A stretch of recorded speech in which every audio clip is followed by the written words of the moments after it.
Bismillahirrahmanirrahim. Assalamualaikum warahmatullahi wabarakatuh. Ketemu lagi dengan saya Siti Maksuma. Untuk kali ini kita akan belajar appraisal ya. Tapi jangan lupa sebelum itu klik like, subscribe, share, komen, dan juga tekan tombol lonceng. Oke, untuk kali ini kita akan belajar bagaimana penilaian properti dengan metode pasar ya. Oke, dalam metode pasar ini sebenarnya kita harus mengambil data properti yang sebanding, yang sejenis, dan diusahakan itu juga harus satu wilayah biar lebih mewakili data itu lebih bagus, lebih mewakili bahwa kalau wilayah tertentu itu pasti niat hunianya akan sama gitu. Misalkan kita kasih contoh perumahan Permai, mungkin perumahan Permai itu kalau kita mau menilai properti di perumahan Permai itu berarti data pembanding yang kita harus ambil itu ya sebaiknya data yang sejenis di perumahan Permai. Misalkan perumahan yang akan kita nilai itu tipe 36, berarti nilai properti yang kita ambil itu ya tipe 36, sama-sama tipe 36. Misalkan rumah A itu kita ambil mungkin rumah H, S gitu, dan F begitu. Jadi yang sejenis diusahakan di perumahan yang sama, di wilayah yang sama. Oke, begitu ya. Dan kita harus ngambil data itu banyak karena kita takut nanti datanya error. Data error itu nanti setelah kita sudah diambil, dianalisis dan tidak layak, berarti error, gugur, nggak bisa mewakili, nggak bisa dibuat sebagai data pembanding. Jadi kalau sudah dikumpulkan error ya nanti kita harus cari lagi. Kalau datanya error semua tidak bagus itu. Jadi harus cari yang baik dan benar-benar mewakili, dan datanya harus benar-benar valid. Jadi tidak error lagi. Oke, begitu ya. Karena kalau data yang kita ambil error nanti nggak layak, penilaian kita nggak bisa dilanjutkan gitu ya. Oke, karena untuk menilai pasar ini ada kalau metode menilai pasar ini ada kelebihan dan kekurangannya ya, karena segala sesuatu ya namanya juga metode pasti ada kelebihan dan kekurangannya. Kelebihannya itu mudah ya, simple gitu, datanya sederhana. Tapi kesusahannya ya pengambilan datanya itu sulit, karena kan kita ngambil data harus data sejenis yang setempat gitu ya, dan itu milik orang gitu, jadi harus izin dan lain sebagainya. Itu kenapa sulitnya itu gitu ya. Oke, kalau pemilihan data pembanding itu tadi diusahakan jangan error, itu bagaimana untuk mengatasi hal-hal yang tidak error biar tidak error data kita gitu ya. Oke, kita lihat untuk cakupan areanya.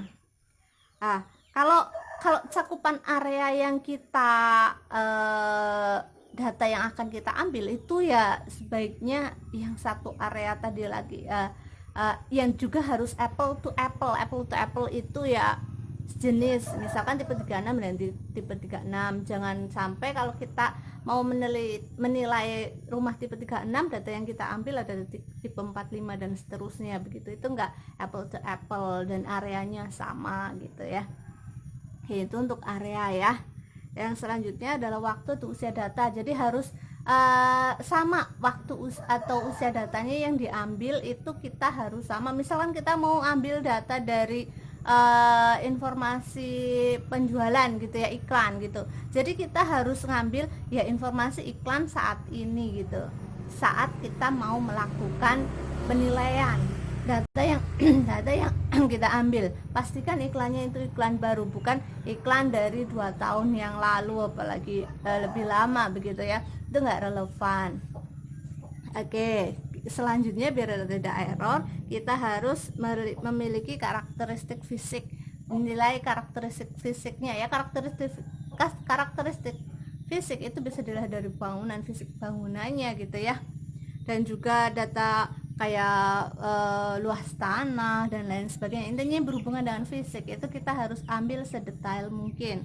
Oke, selanjutnya adalah jumlah properti pembandingnya. Ketika kita tadi datanya error, jadi jumlah kita ambil itu ya lumayan banyak ya, amannya ya 3, lebih dari 3 begitu, biar untuk mengatasi untuk ketika misal nanti datanya error, jadi masih punya stok data gitu. Oke, selanjutnya adalah klasifikasi status data pembanding. kita harus mengklasifikasikan status data ya. Status datanya itu data penjualan atau data penawaran begitu. Jadi harus diklasifikasikan karena nanti kalau yang ditawarkan biasanya beda dengan yang hasil penjualannya. Misalkan harga penawarannya 300 juta, mungkin penjualannya aslinya nanti dealnya 280 juta gitu. Jadi harus diklasifikasikan itu data penawaran atau penjualannya begitu ya.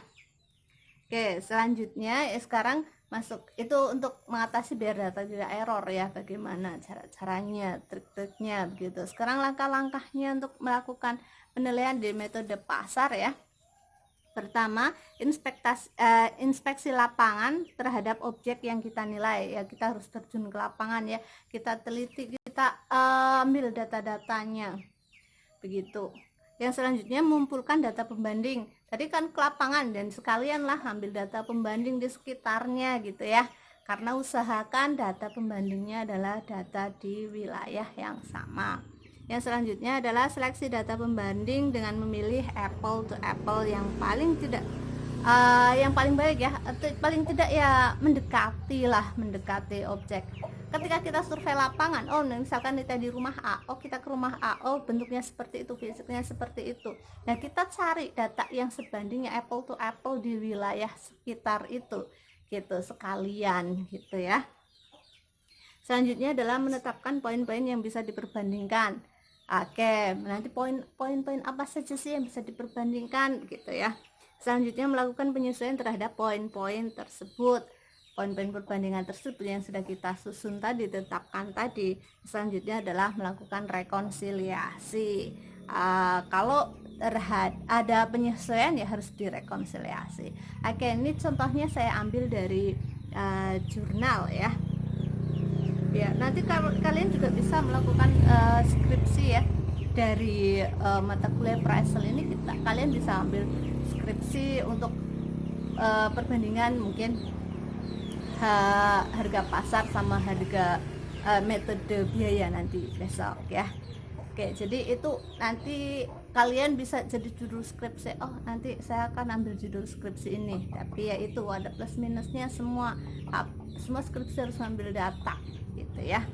Jadi jangan lupa, kalau memang kalian berminat ya dari sekarang tentukan cari jurnal yang sesuai atau yang menurut kalian tertariknya apa, itu dikumpulkan jurnal yang sejenis, itu nanti akan menjadi judul skripsi gitu ya. Saya sarankan jurnal karena lebih kompatibel, lebih bagus daripada kalau cuman skripsi terdahulu begitu ya. Oke, ini misalkan kita ambil dari perumahan di Puri misalkan, Puri Indah misalkan tadi ya.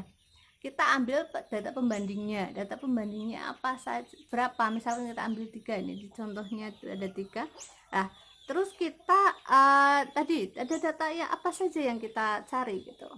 Oke, sekarang kita lihat misalkan waktu estimasi waktunya adalah waktu transaksinya sama-sama tahunnya, misalkan tahun 2016 semua gitu.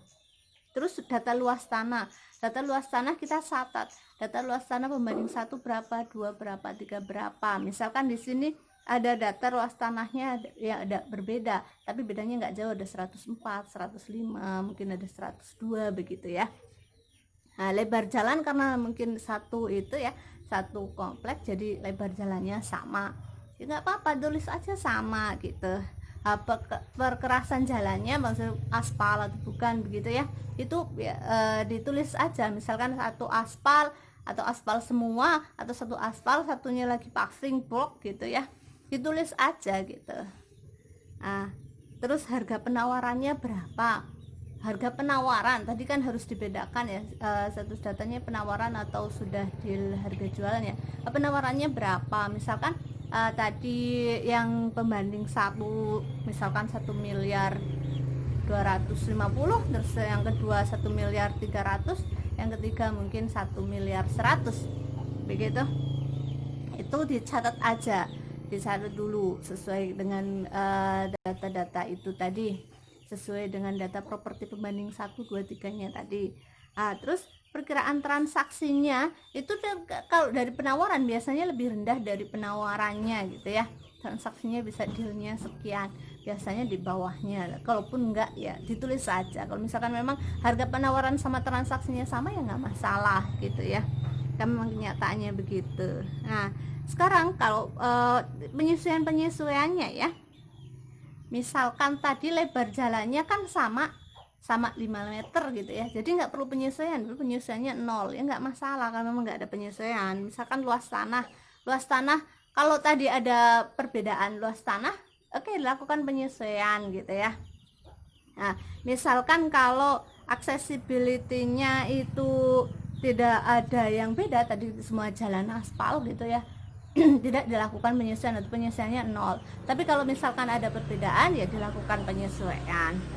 Nah material jalannya tadi juga harus sama. Kalau misalkan nggak ada perbedaan ya penyesuaiannya 0 gitu. Bentuk tanahnya kalau misalkan persegi atau kan kadang di pojok nggak persegi gitu, itu bentuk tanahnya kalau nggak perlu disesuaikan ya. Kalau misalkan pas data pembanding yang kita ambil itu sama ya nggak perlu disesuaikan. Tapi kalau misalkan ada perbedaan, misalkan di hooknya itu pas menceng gitu ya, ada perbedaan ya disesuaikan, nanti penyesuaiannya berapa persennya gitu ya.